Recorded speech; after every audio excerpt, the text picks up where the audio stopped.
j'ai découvert ce week-end un clip dans lequel deux rappeurs me proposaient une fin assez cruelle.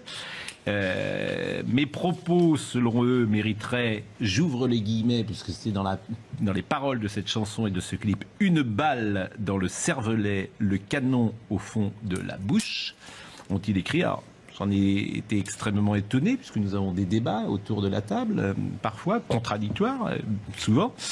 Et c'est des débats que nous avons eus sur l'islam, puisque c'est cela qui est en jeu, selon eux. Alors, c'est une méthode de discussion effectivement assez expéditive qu'ils me proposaient là, et on me dit que ces paroles qu'ils ont prononcées tombent sous le coup de la loi, et que les menaces de mort qu'ils ont proférées sont punies sévèrement, 5 ans de prison et 45 000 euros d'amende.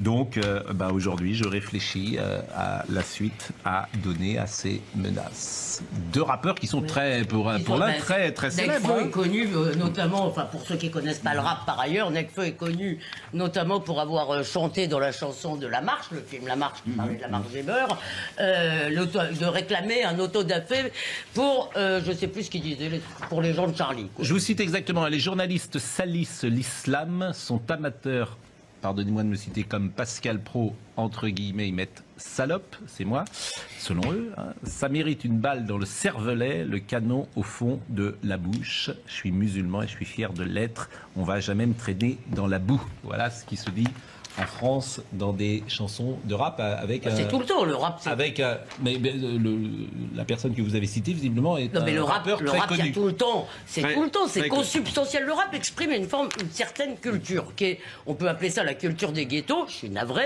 Il est lié à ce que j'appellerais moi la culture racaille, c'est-à-dire une culture où quand quelqu'un te dit un truc qui te déplaît, tu lui réponds je vais te tuer. Là vous passez. Et j'ai pas fini. Vous ne pouvez pas comme ça condamner l'ensemble j'en ai du marre rap. de pas pouvoir finir une phrase. Pardon, si ça ne vous ennuie pas, excusez-moi. je vais finir. Merci.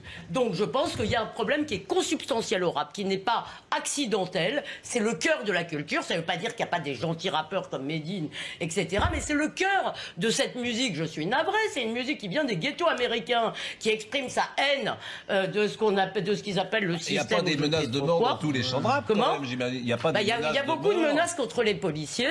La seule chose, comme je sais qu'on va débattre là-dessus, j'ai entendu que Canal+ disait rien n'est exclu, y compris de les inviter. Eh bien, à la réflexion, je sais que vous pourriez porter plainte, que le parquet pourrait et probablement devrait se saisir, mais ce serait plus votre genre, Pascal, effectivement, de les inviter à faire un débat à la loyale. Ça, ce serait assez clair. Je vais vous dire quelque chose. Je vais vous dire au plus précis de ce que je pense. Voilà. Parce que, le week-end, alors j'ai reçu une tonne de SMS de gens qui m'ont témoigné leur soutien, leur affection, et ça fait plutôt plaisir. Il y a deux positions possibles. La première, c'est dire on n'en parle pas. Parce que c'est faire de la publicité à ces gens-là et ça n'en vaut pas la peine. Et la deuxième, de dire c'est faut pas laisser passer ça. Et pour tout vous dire, dans les deux options, il y a des arguments qui se défendent parfaitement des deux côtés. Et pour tout vous dire, je ne sais pas ce que je dois faire. Je ne le sais pas moi-même. Je ne sais pas si tu dois porter plainte, et effectivement, tu fais une publicité, il y aura un procès, il y aura des gens qui viendront, etc. Ou si tu dis, je ne fais rien. Et ce débat, je ne l'ai pas tranché. J'écoute depuis 24 heures les uns et les autres. Tout le monde a un avis. D'ailleurs, là-dessus, c'est aussi ça qui est intéressant. Tout le monde a un avis.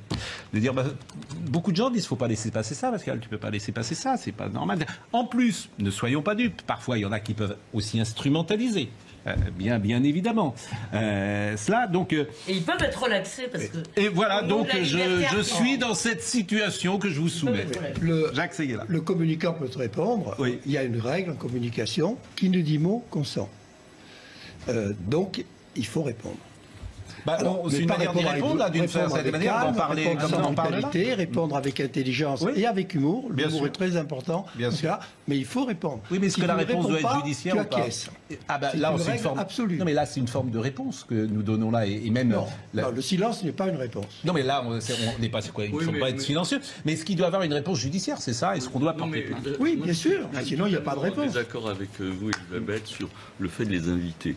Ça, justement. Peut-être pas. Je trouve que les chaînes d'infos sont devenues parfois une chaîne on voit passer des zozos du matin au soir. Il faut arrêter avec ça. C'est-à-dire que la démocratie est extrêmement fragile. La démocratie, elle a besoin d'être protégée. Elle ne peut pas être molle. Elle doit se protéger. Et lorsque vous avez à un moment donné un artiste russe, après avoir agressé Deschamps qui a interviewé sur France Culture, sincèrement, je ne peux pas comprendre. De la même façon, je ne vois pas pourquoi on inviterait ces deux personnages qui ne le méritent. Rassurez-vous, c'est pas. également la position de Serge Nedjar, que je salue, comme je salue tout le groupe Canal. Il n'y aura pas d'invitation de ce type sur notre... C'est l'État qui devrait... Ah bah aussi, devrait se défendre de genre de menaces comme ça. C'est pas possible de menacer quelqu'un de mort. Mais j'attends, je sais pas. Je crois que le parquet peut s'autosaisir. Donc après, le CSA pourrait déjà. Le CSA, parce que cette chanson a reçu la promotion de la radio publique sur le MOVE.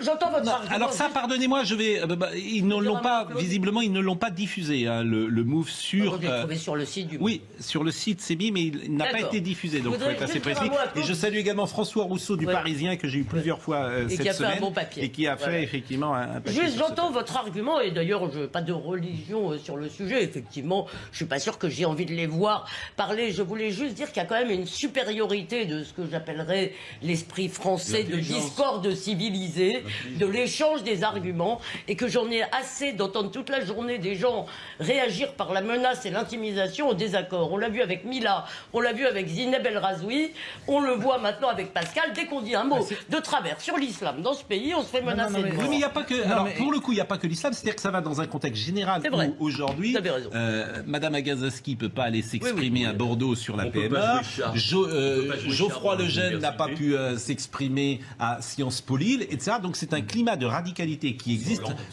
François Hollande, on pourrait le multiplier, c'est-à-dire qu'il y a des gens en France qui ne veulent pas qu'on parle de certains sujets. Oui, mais sur l'islam, vous êtes menacés de mort, il faut quand même le dire. Les féministes peuvent vous agonir d'injures, elles ne vous menacent pas encore de mort. Il faut réagir. Bah écoutez, c'est la discussion. La réflexion est en cours. Bon.